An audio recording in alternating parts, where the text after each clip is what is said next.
Welcome to Decisive Point, a U.S. Army War College Press production featuring distinguished authors and contributors who get to the heart of the matter in national security affairs.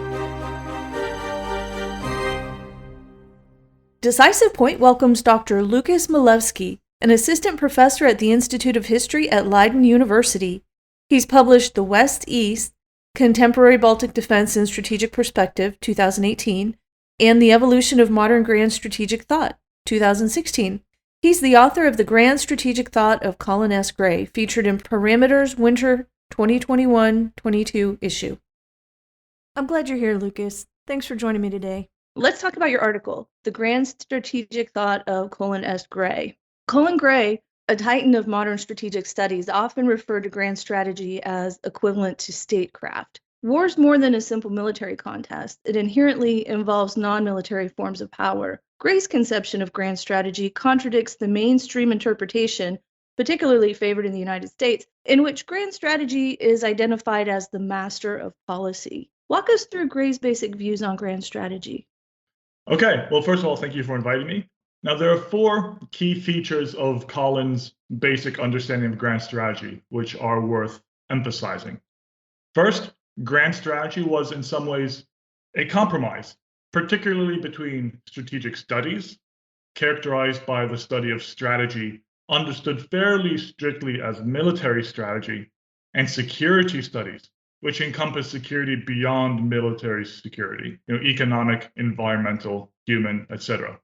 So grand strategy, therefore, was a compromise between the necessity to focus on war in strategic studies and the recognition that war, and indeed security, is more than just warfare as waged by militaries. Second, his personal definition of grand strategy is, and I'll quote here, the direction and use made of any or all among the total assets of a security community in support of its policy goals as decided by politics.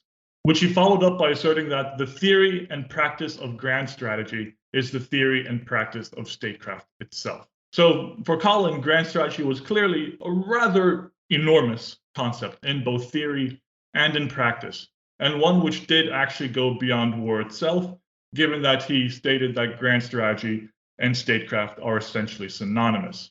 Third, grand strategy was still strategy, despite its enormity, which means that it could be, had to be, and was understandable via the general theory of strategy, which he, throughout his career, sought to clarify ever further.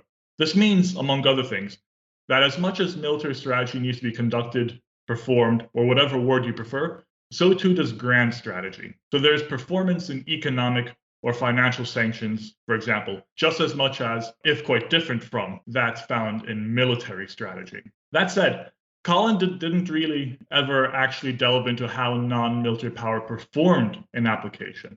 Fourth, and finally, grand strategy is indispensable. Any military strategic judgment is inherently a grand strategic judgment. And often judgments need to be made which are grand strategic rather than narrowly military strategic. Not every threat or every policy problem is necessarily solvable with armed force, or even if it is, that task may be more easily done in combination with other instruments. Gray noted grand strategy undoubtedly is so close to policy that the two can seem indistinguishable. Can you clarify, what is the difference between the two? I'll try, certainly. So the first thing to note about the distinction between grand strategy and policy, or even more broadly between strategy and policy, is that conceptual distinctions are rarely borne out in organizational structure. And this in turn means that organizational structure should not and cannot be used as an argument for or against particular conceptual distinctions. Otherwise, we can't share concepts with other analogous organizations, like with the DoD, with other European ministries of defense, or even with our own past or our probable future and our organizations in those time periods. So there is value in conceptual clarity, even if we also acknowledge that practice is liable to be messier, because then we can develop theory which both maintains clarity and is still useful in messy situations.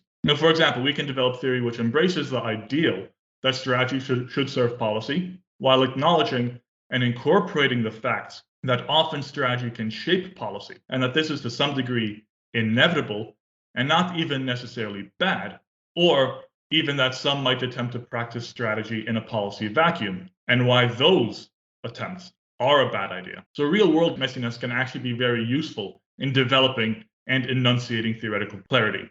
So then coming back to the distinction between grand strategy and policy, Clausewitz observed that at higher levels, strategy slowly transforms into policy. Quoting from the Howard and Perret translation, the conduct of war, in its great outlines, is therefore policy itself, which takes up the sword in place of the pen. And he noted elsewhere that there's no such thing as purely military advice, even though that sort of notion is quite attractive to military professionals. And we might add, in the context of grand strategy, there's similarly no such thing as purely economic, financial, diplomatic, or whatever advice either. This means that in considering and employing the instrumental value of these forms of power, policy is always present, because these instruments are used to achieve policy. So policy may arguably be felt less in tactics than in strategy, and even that's not necessarily true, but fundamentally still present in one way or another. So the question is then, what does this mean for the distinction between grand strategy, or even strategy in general, and policy, if policy permeates the whole conduct of war? So the difference in conception, I would say, between grand strategy and policy is that the former does not set political goals to be achieved, whereas the latter does. Moreover, it is through policy that politicians demonstrate a political preference for particular instruments to be used, but it is up to grand strategy to determine, first, the details of that use, inasmuch as that use is tactically viable and politically acceptable, and second, ultimately determining whether it is possible to fulfill the desired political goals using the instruments preferred by policy, or not, as the case may be. Ultimately, theory needs to recognize that there is a dialogue, even if it is unequal, between grand strategy and policy. The difference in practice, of course, is that organizations are not necessarily structured in ways which reflect these sorts of conceptual distinctions. So when you look at practice, I would suggest that the main difference is really based on degrees of engagement with the particular responsibilities of grand strategy or policy. That is, the more one engages in deciding political direction and political preferences concerning the conduct of war, the more one is engaging with policy. Conversely, the more one engages with reconciling tactical details in whatever field, whether that's military, economic, financial, whatever, with given political limitations, with imagining the political meaning of actions, and in providing feedback from real practice back to policy as necessary, then one is doing grand strategy. And of course, a single individual or a single set of individuals can be doing all of this together, but that's not really a problem because they can still be conceptually distinct. So sort of to sum it up, grand strategy is still relational. It still relates tactical actions and the details of the many forms of power to policy and political consequence. Policy, on the other hand, is the director, and to say it quite inelegantly, the related to, as it were. Let's end with this quote from your article. Gray's interpretation of grand strategy contains much potential conceptual depth yet to be explored, but which may further develop grand strategy as an idea. Can you give us an example? Sure. So one example is the orchestration and combination of military and non-military forms of power together into a single grand strategic effort. What does it look like? How do we do it? Here in the West, we don't really have that many good ideas on this issue. Now, this is something Colin didn't explore in his writings, as I mentioned in my article. And in fairness, it's partly because it's incredibly difficult to do so effectively. It requires understanding, even if not necessarily mastering, all the various forms of power, military, economic, financial, diplomatic, disinformation, etc. And then on top of that, imagining how they can fit together. And this is an issue which has actually plagued grand strategy as a concept for more than a century. So this is not something which is unique to Gray's thinking about grand strategy, although it's certainly a part of it. We can go back to the British maritime strategic theorist Julian Corbett, or the British military thinker Basil Little-Hart, both of whom emphasized the importance of multiple forms of power. But both of these men also did not explore how they actually work together. And the grand strategic literature since their day has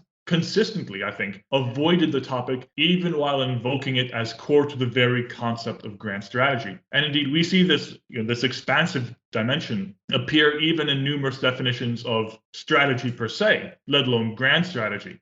but we're not good at thinking about it, and therefore we're not good at doing it. And both of these are demonstrated by our repeated reinvention of grand strategy to suit particular contexts. So first, a couple decades ago, we reinvented grand strategy as the comprehensive approach in the specific context of counterinsurgency, and then arguably failed to do it effectively. And then we reinvented it again in 2014 as hybrid warfare, when it turned out that the Russians had a pretty solid idea of how it worked and a pretty solid idea of how to do it, and they did it pretty well in Crimea, and in the process, they quite surprised us. We know and can do combined arms.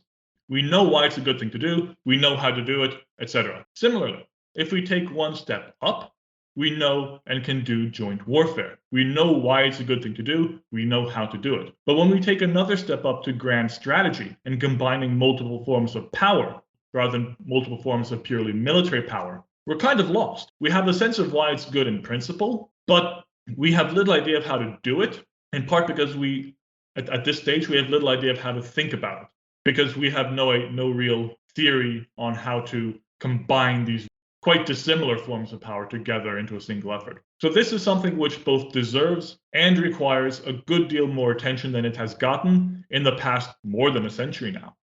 I enjoyed our time today. Thank you for chatting with me. If you enjoyed this episode of Decisive Point and would like to hear more, look for us on Amazon Music, Spotify, Apple Podcast, Stitcher, and any other major podcast platform.